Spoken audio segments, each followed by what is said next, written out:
and James Crow facing off here. Anthony Lowry, he's on the Jeskai aggro deck that you saw Jim Davis also playing, whereas we're going to get to see Jeskai aggro square off against Devotion. And let me tell you, Devotion has had a pretty good record today. This is James Crow on green-red. And this is kind of the reason for Anthony playing the style of deck, is this green Devotion matchup. Not necessarily green-white, but a deck where some early removal spells. He's playing 4 copies of Wild Slash in the main deck on top of 4 Mantis Riders. Definitely gunning for green Devotion strategies this weekend. Yeah, and unlike the version that we saw Robert Burney playing last round, James Crow's green-red Devotion is going a lot more red. He has the 4 copies of Crater's Claws, but also has 3 copies of Xenagos in the main deck, along with 4 Storm Breath Dragon. So definitely a multicolored deck. Normally you only see these green-red Devotion decks touch for Crater's Claws or similar easy-to-cast cards because colored mana is an issue. And if you watch Robert Burney in action, you've seen he's often only has a mountain or maybe is missing red mana altogether. But James going a little bit deeper here into red for Storm Breath Dragon. Yeah, it does mean he has to cut out cards like Eidolon of Blossoms that you do sometimes see in this strategy. Yep. Underway here, James Crow is going to go ahead and start out an Elvish Mystic. Hits in, plays a second land, and Anthony will search for planes. Both players just kind of setting up their mana. And when your opponent goes turn 1 Elvish Mystic, turn 2 attack you, it's very, very powerful to take the Elvish Mystic off the table on the second turn because it implies that turn 3 will probably be nothing of substance happening. Yeah, the Jeskai deck would love nothing more than to get to turn 3 without much happening in the game. So if Anthony has the option here on playing one of his 2-drops like Secret of the Way or Soulfire Grandmaster or casting Lightning Strike or even Wild Slash on the Elvish Mystic, to me it's not even close. I'm taking care of the Elvish Mystic. Yeah, if you do look at Anthony's hand, however, it may not be well situated here. You see James actually had a turn 2 Sylvan Carry added. It looks like it has a lot of lands and then white 2-drops, so it was a very aggressive hand, which can be good in a lot of matchups, but against a Devotion deck could be problematic. It's pretty hard to connect on the ground. Then you see 3 more lands, Wild Slash, a 2-drop. Anthony's going to spend his turn Wild Slashing the Elvish Mystic, perhaps keeping James off a turn 3 Whisperwood Elemental or something of the sort. Storm Breath Dragon, there's a lot of powerful things that this deck can do for 5 mana. But there's also a lot of powerful things it can do for 4 mana, and James looks to have one of those. Going to play Wooded Foothills and crack it. Among his 4-drops, you normally see Pelucranos and Xenagos probably at the top of the list. Yeah, and both are really, really good right now. And when I look at these green-red decks, or these base green decks, it just seems like there's such a stark contrast between the games where they have an Elvish Mystic and the games they don't. And even if the Elvish Mystic dies, like it does in this situation, as long as he gets that a mana ramper going, these decks just seem very powerful. Yeah, these decks are all about mana accelerator, and I actually think the deck needs to mulligan almost any hand that does not have something. Now, the deck has so much mana acceleration that it's rare that it's in that bind, but you need to have these kind of openings. And there was Xenagos the Reveler, makes a Satyr and swings Anthony down to 16. Go back to Anthony's hand, and Anthony did not want to be on the back foot this game. He wanted to be the aggro deck. You see cards like Seeker of the Way, Soulfire Grandmaster, Stoke the Flames, and more lands in his hand. Storm Breath Dragon, I believe, as well. This would be great if he were to be on the play. On the draw, this is gonna be a struggle. This is also the type of spot where Mantis Rider is at its absolute best. Very, very good against Xenagos, because it kills Xenagos, the turn comes into play, and then checks all the 2/2 tokens. Island Mantis Rider would be among the best plays in the formats that Anthony could have here. Yeah. Has the Island, does not have the Mantis Rider. Yeah, his hand's just a little uneven right now. You know, he has to spend this turn most likely just playing a fairly anemic 2-drop and no answer insight here for Xenagos. Yeah, well, I think one of the strengths of the Jeskai aggro deck is its ability to be very flexible with its game plan. A lot of its cards can be played control-wise or aggro-wise, and it just seems like this hand was not bad, but it only wanted to play one way, and Anthony doesn't get to do that this game. Exactly, and Anthony there electing not to play Soulfire Grandmaster, just holding up Valorous Stance, which I like as a play, because if James has some big follow-up here, it's going to be too much for him to handle. Well, he recognizes that he has to be on the defense, and James does have some big follow-up, but some unfortunate news is that follow-up is Storm Breath Dragon, and it has protection from white. Anthony's going to drop down to 10. And now that Stoke the Flames that I'm sure Anthony was hoping. I think Anthony's hope here was the sequence would be James plays something big, I Valorous Stance it, I untap, I Stoke the Xenagos, and we go from there. Storm Breath Dragon's a worst case scenario here for Anthony, as now the Stoke is taxed and the Valorous Stance doesn't have a target. And I actually like the play there by Anthony. It's a defensive line. I think he recognized the needed to be the defensive player. And there are situations, like you said, if maybe it was a Pelucranos or something like that, that would have been a pretty a solid game-winning line. And no, it didn't work out that way. And as a result, it looked, Anthony looks almost so far behind that he can't make a play. But I still like the line he's on. Yeah, and now with the Xenagos at 4, not even Manus Rider gets us off the table cleanly, which is very good for James as well. I'm not sure if that was the point of his play, but it's just a nice little extra bonus. Yeah, the Stormbreath Dragon eats a Stoke the Flames. We go back over to Crow. Only 2 power in play, but Anthony also had to take a damage for that Stoke the Flames. He's down to 9. Xenagos may just be able to clean up on his own. He makes a second Satyr token. Land 5 from James, and Anthony down to 5. There are no main deck sweepers in his list, and this is just going to be hard. And yeah, Creator's Claws will make it even harder, as that's a lethal one. Game 1 goes over to James Crow. Yeah, Anthony there with a awkward, uneven, stilted hand. James very smooth and quickly winning game 1. Yeah, so, well, looking at the sideboard, all right, Jeskai aggro down a match. The one thing, this deck is prized on its ability to be very flexible. How can Anthony change his game plan to better match what his opponent's doing? 2 copies of Ashcloud Phoenix, a Treasure Cruise, 2 copies of Erase, 2 copies of Glare of Heresy, 3 copies of Disdainful Stroke, 2 copies of Negate, a Valorous Dance, 2 copies of Anger of the Gods. Really like Valorous Dance in the matchup. I think Disdainful Stroke's pretty good. I like the 2 copies of Ashcloud Phoenix, and then maybe Anger of the Gods, maybe not.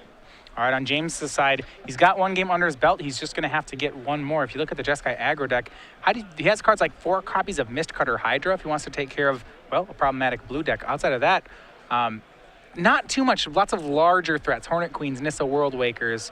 Anything else you really like here? Not really. I mean, he's got Destructive Revelry, Setessan Tactics, Anger of the Gods, and an Ugin. This actually might be one of the weird matchups where both players bring in Anger of the Gods. I think that's in play here. We'll see how it plays out. I would be happy if I was James just shuffling and presenting the same 60. I think the 2 copies of Anger of the Gods are okay here. I think the 1 Ugin is fine. Do you even like Mistcutter Hydra? No, not really. And keep in mind, Anthony never showed blue mana. He went You're Plains, right. Plains. He thinks he's right on red white. That's not Plains, right. Plains, Mountain, Battlefield, Forge, Concession. That was Anthony's 4 turns in that game. So I don't think Mistcutter Hydra is particularly good against Jeskai aggro to begin with. And James didn't even see blue mana out on the other side of the table. So I'd be really surprised. All right, so if you see there, Anthony has to be ready for this matchup, coming this tournament expecting Devotion after its great showing at Grand Prix Miami, closing out the finals last weekend.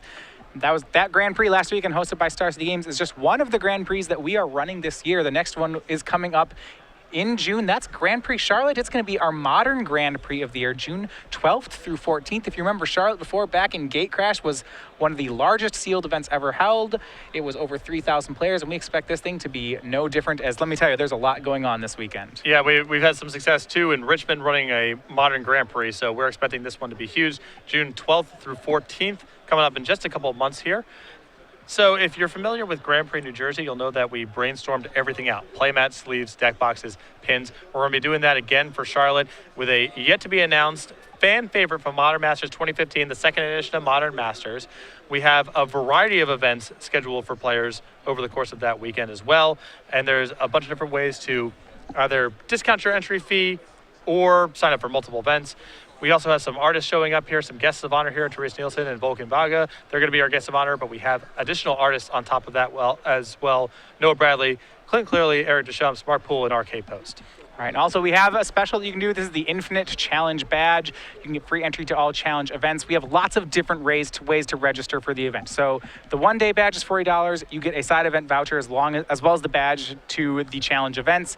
If you were going to be here all 3 days, you can get 2 side event vouchers, get a playmat. This is if you don't want to be in the main event but want to do our challenge. We have that badge available. If, though, you're playing in the main event, there's a lot of different ways to play that one, too. We can sign up just for $60. You have the regular entry fee. That's going to be your playmat, your Gristle brand, 1 month of Star City Premium, which if you've ever been to an open before, you know those come with entries to our events. And from there, you can get more as you go up. 3 months of premium. You see with a silver entry, gold entry, you end up getting 6 months of premium, a deck box, the pin from the event, and we'll be debuting SCG Live trading cards with that one. And if you really want the whole deal for the weekend, foil cards, side event, and you're interested in the side event vouchers that you saw in the Infinite Challenge ones, you can get all of it with our VIP registration. Yeah, foil SCG Live trading cards as well, which we'll have more information as we get closer to the event. Water bottle, VIP access, everything that comes with VIP entry. You can pre-register right now, bronze, silver, gold, or VIP at StarCityGames.com/GP Charlotte.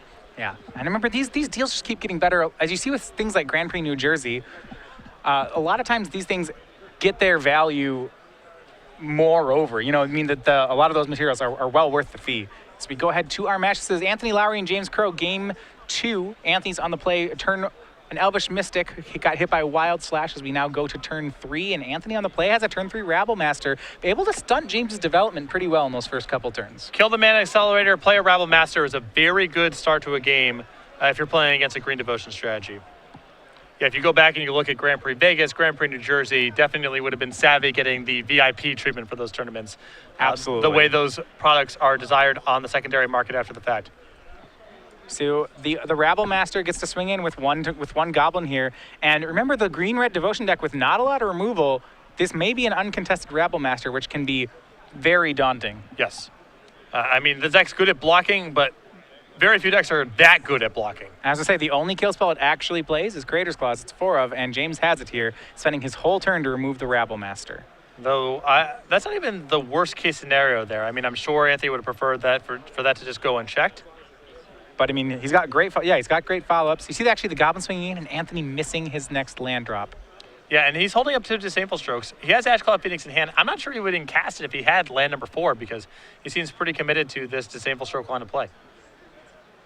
And now plays will be from Crow. Plays a Temple, plays a Sylvan Caryatid. No big plays just yet. Anthony's going to be in a bit of a bind. He doesn't actually have a source of damage. He can't hold up these counter spells as long as he might want to. He'd love to get another threat. You see Disdainful Strokes, Wild Slash, Lightning Strike, Ash Cloud Phoenix. Only 3 lands. This is going to be a tight game for Anthony to get through. Well, if James cooperates and just starts just jamming out big stuff here, like you see Whisperwood Elemental, then these Disdainful Strokes get really good, and it sets up the stage for Anthony to have a very efficient Treasure Cruise somewhere down the line. Yeah, so right now, Anthony just keeping parity. He does hit land number 4. It's another Plains. Yeah, he has that first counter on James, and he is working his way through James's hand. James with 4 cards remaining. See another Disdainful Stroke in Lowry's hand. And this is going to be Corsair Crufix, and that's actually a great play from James. You can't Disdainful Stroke it, and the removal in Anthony's hand just doesn't match up well. Yep. He has Lightning Strikes and Disdainful Strokes. Genesis Hydra hiding on top of James's hand. And this is one of the ways I think that the green-red Devotion deck can get around this 1-for-1 game plan. Yeah, I think that's actually a spot at the end of the last turn where I would have cast Wild Slash just at James because Anthony needs to get some cards in the graveyard to set up an efficient Treasure Cruise. Yeah, he looks like that last card, blue card in his hand, may be a Treasure Cruise. No, it's just a pair of Disdainful Strokes. Oh, excuse me. 2 copies of Disdainful Stroke. I thought I saw Treasure Cruise. In that case, I wouldn't Wild Slash. But yeah, you're right. Basically using the Wild Slash to make mana. We go back, though, to James' hand. He does have that Genesis Hydra. We see Sylvan Caryatid on top of his deck, which means it's a great time for James to go ahead and go for this Genesis Hydra, not draw that card. Gets it on X equals 4. You see the top cards of his deck. Land, Caryatid. Well, okay, Sylvan Caryatid will go into play after all. And this is not too bad for Anthony. I mean, still nothing too bad has happened as a result of all of this. No, Caryatid will resolve, but it looks like Disdainful Stroke is going to get cast on the Genesis Hydra. So James not sticking anything too relevant to the board, but he is slowly gaining card advantage off things like this. You know, he got a free Sylvan Caryatid, he got a free Corsair Crufix might get him free cards. James is going to get a lot of mana for free here, which will help him down the line. Yep. He's just wearing Anthony out, and getting some life along the way is also very helpful when Anthony's on an aggressive plan. Wooded Foothills on top of James's deck now. He's already played his land for the turn. No, he has not played. No, he hadn't played the land already. Part of the problem here for Anthony is he's just drawn a lot of basic lands in both these games and has not been able to play very efficiently as a result. You know, if he could have another source of red mana, he could pair together his removal spells and take care of the Corsair Crufix. He can't cast the Ash Cloud Phoenix in his hand right now either as a result of his mana, and he could really just use, you know, a Temple would be a great draw next turn, just something to free up the cards in his hand. Yeah, I mean, he's gotten the Disdainful Strokes to all stick on relevant threats, but he's not making progress right now. Right. And the Corsair is innocuous, but the extra cards, the extra life points, they all matter. When neither player is doing anything, the player with the Corsair has a huge edge. Yeah, you see James there, cracked a fetch land. Didn't want to draw land. He's going to draw land next turn in Temple, but it will scry for him. As Corsair swings in, that's for 2. Life total is 14 to 18. Actually, James at the higher life total on top of that. At some point, you feel like Anthony has to transition to being the aggro deck here. If this goes late enough, there's going, James will draw large threats. Yep. But it's hard because his hand, Anthony just can't deploy his hand in an efficient manner right now. His draw step was Wild Slash, and, you know. He doesn't even have the mana to cast the Ash Cloud Phoenix, even if were he to want to. Oh, I'm sure if he could, he would, because Ash Cloud Phoenix is great right now on this board, but he just can't find double red. Swings for 3. James is going to go ahead and take it. He's ahead in the race. Take some of it. I believe he blocked one. He blocked the token, but did not block the Seeker. Draws Temple for the turn. That lets him scry an Elvish Mystic to the bottom. He's just looking for his next big threat. Well, not a big threat, but it's going to be a Corsair Crew Fix. That guy waits on top. And now we'll see where James wants to go. And he has quietly picked up a Nykthos. And with those Caryatids, actually has a lot of mana. So it's a tap for 4 plus 5 more. This is 9 mana. That's going to be Genesis Hydra on 7. And this does a pretty good job of playing through the Disdainful Strokes. You know, this is so much more powerful than Whisperwood Elemental or Pelucranos would be in this spot. Yeah, especially if it finds Whisperwood or Pelucranos. That guy will not be counterable. Looks, there's a Pelucranos there. We'll see if he can upgrade it. Doesn't look like it, but Pelucranos will be good enough. He'll go into play. That's for free. Lowry sees the rest of the cards. And this is the second time where Lowry's had a Disdainful Stroke, a Genesis Hydra, and James has gotten to keep the bonus card. The first time it didn't matter too much because it was a Sylvan Caryatid, but the second time this matters a lot. And again, Anthony just not in a position to chain together multiple spells efficiently. Now, if he does rip a red source of mana, he can use a Wild Slash and a Lightning Strike to get the Pelucranos off the table before anything too bad happens. But that's another 2-for-1 for James in his efforts to wear down everything that Anthony can do. And if Anthony doesn't have red mana next turn, then Pelucranos gets to run wild on Anthony's board. All right, Corsair goes ahead and swings in. Anthony drops down to 12. The next draw for James, that's going to be an Elvish Mystic. That one's one that Anthony can dodge. But Pelucranos is big here. Not only is it a 5/5, but there's a lot of mana at James's disposal that Pelucranos is going to sweep Anthony's board if he doesn't take care of it. Yep. You see, he has a lot of red removal, Wild Slashes, Lightning Strikes. He still, that single red mana is really hurting him. He would be okay if he drew a Chivalry for a Battlefield Forge or a Mountain. 2-for-1 himself to kill the Pelucranos. It's not pretty, but you know, life goes on. He can then cast the Ash Cloud Phoenix next turn, and James' draw step is an Elvish Mystic. That's not the end of the world. He'd gain life off the Seeker. It'd be okay. It'd be okay. But now Anthony's in real trouble, and his list does not have a lot of ways to answer a creature that gets this large. It's just his copies of Valorous Dance. And the problem is that even if Anthony does rip Valorous Dance, he's going to lose his whole board in this sequence. Yeah. The downside is he hit the red mana, but it's Mystic Monastery. Yep. Hand of Ash Cloud Phoenix, Wild Slash, Lightning Strike. None of those. And second Wild Slash. That's not really. James isn't low enough to burn out. Anthony's low enough for this. This Pelucranos. Anthony did not leave back a blocker. This Pelucranos, I think, is lethal. Well, we'll see if James tenders a block here. Because Anthony can pick up some life points this turn by just casting a spell to trigger the Seeker of the Way. I don't know if James motioned no blocks or motioned to block the token.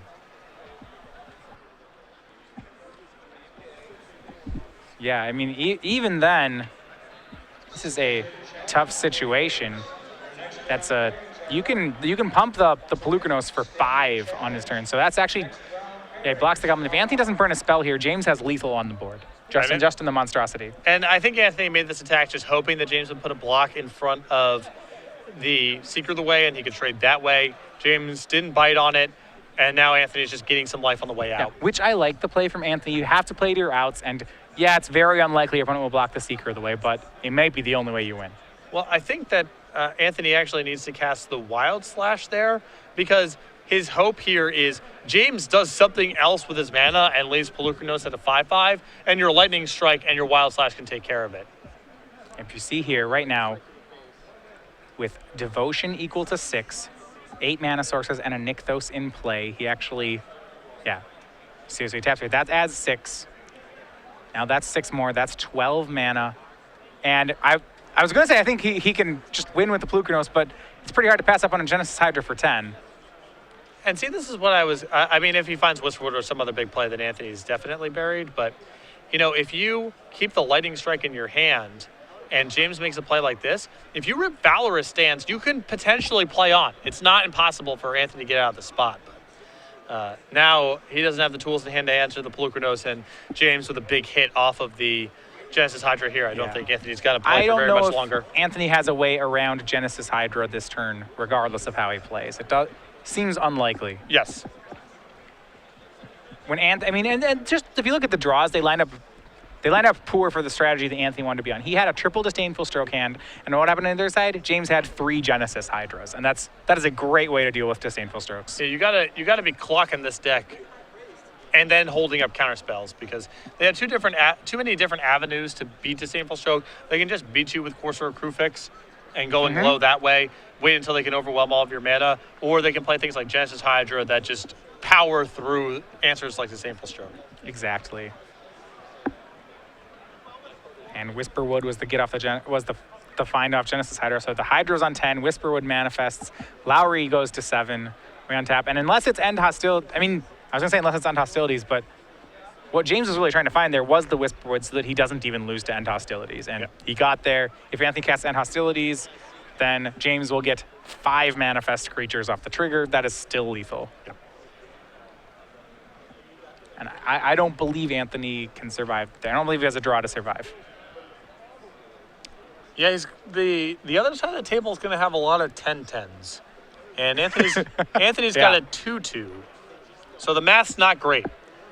See how it plays out, but I'm not optimistic. Yeah. On the board, James does have 23 power worth of creatures. Anthony has 2 power of blockers. Sneaky.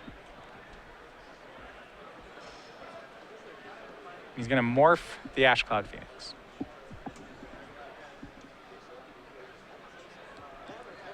Could be anything. Could be. Is there any creature that would just be really good for it to be? All the morphs and cons. Is there any morph he has to respect? I don't think so. Yeah. Can't come up with one he's that's great here, you know? Right. He's got to hope that James uses the Pelucranos just on the Seeker of the Way, and then that Anthony somehow has Ali from Cairo morph from Time Spiral. Oh, yeah, that guy. Fortune Thief, right? Fortune Thief. So, and it's red. He's got the colors for it. Right. So we're... But he has to get into Monstrosity the Pelucranos on something else. Right. We're drawing pretty slim is the short version. And you have to unmorph a card that's not in this format. Good line, though. I have to admit, I had not thought about playing around Fortune Thief. Mm-hmm. Didn't play a lot of that format, I take it? No, I did. I missed the play. And the all-out swing from James. This should do it. Anthony checks his morph.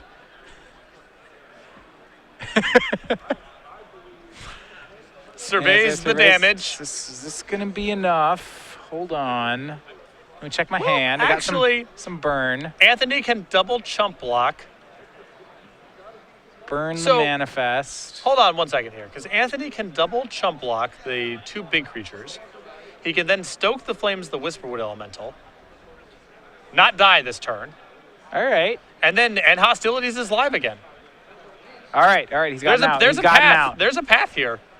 If James just went untap, fight all your guys, smash you, Anthony's definitely dead.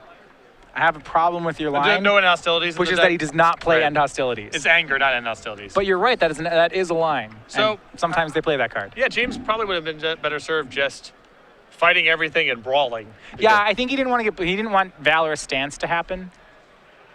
Would be the idea. But to be fair, if Anthony had Valorous Stance, that would have happened already. You're also still. Fine. Anthony's still chump blocking a bunch. I don't think it matters. Oh, you could go for the double activation. You could activate Pelucranos with. I think he has enough mana to activate it for 9, and then float 9, and in response to Valorous Stance, do it again. Yeah, I think I was not a fan of this attack by James. He is opening himself up to Anthony having hypothetical outs. Yeah, there's an out. Yeah, I think if you go, I think the way to close off all the outs is the 18 mana double activate Pelucranos to play on removal swing.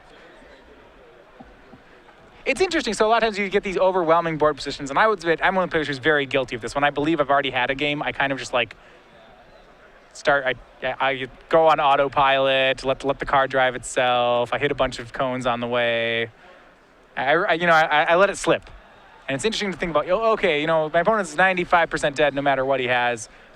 And you start brainstorming doomsday scenarios of how could I possibly lose and how do I not let those happen. Yep.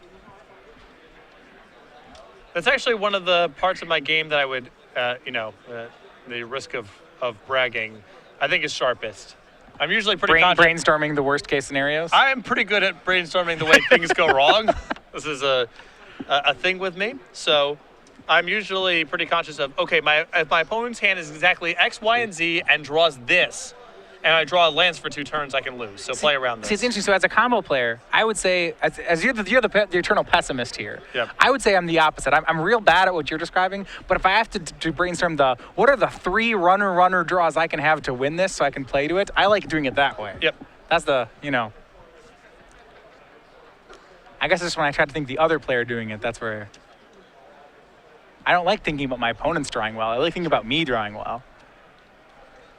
So I think Anthony might be trying to do this the other way, where he's trying to, we'll see where these wild slashes are going right now, but he may be trying to target James in an effort to gain enough life to get out of this turn and then draw burn spells for lethal. That's not unreasonable here. All right, so he takes pain, shoots James down to 6.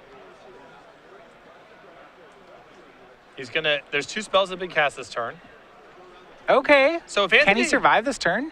If Anthony goes to 2, so hold on. Right now, if James in response before damage fights off the Seeker of the Way, then he wins, right? Before it gets lifelink.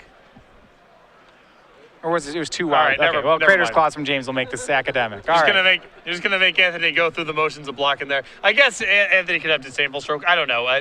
Whatever. In any case, He is looking for the line. Yeah, no. Anthony was not. Now with Crater's Claws in the mix, Anthony's dead. But Yeah. there were lines of play there where if Anthony has different cards in his sideboard, or maybe James doesn't do something, that Anthony could have actually won that game for as bad as it looked.